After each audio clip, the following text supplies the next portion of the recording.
สบายดีมื้อนี้ข้อยสิมาสอนเกี่ยวกับการเข้าไปนำใช้แอป AirPay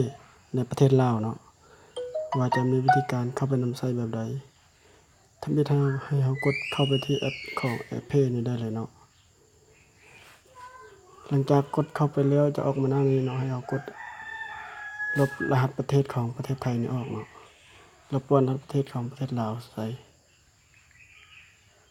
บนนี้ให้ป้อนเบอร์โทร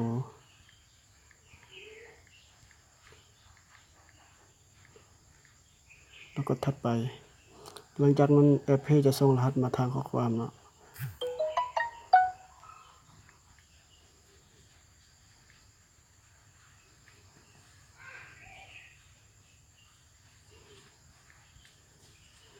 แล้วก็จะเข้ามาในแอป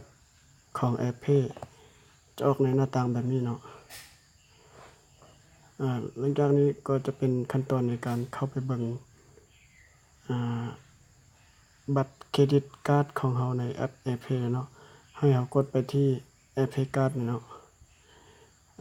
กดเข้าไปนี่แล้วจะออกหน้าต่างบัตรแบบนี้ให้เรากดเข้าไปที่รูปกุญแจบัตรนี่เนาะแล้วก็ป้อนรหัสบัตร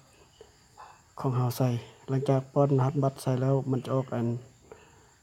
หน้าต่างของบัตรเนาะเราสามารถเอารหัสบัตรตัวนี้ไปนำใช้ได้เลยเนาะสามารถไปนำใช้ในการโปรโมท Facebook หรือเฮ็ดการชำระเงินต่างๆในโลกออนไลน์เนาะขอจบเพียงเท่านี้เนาะ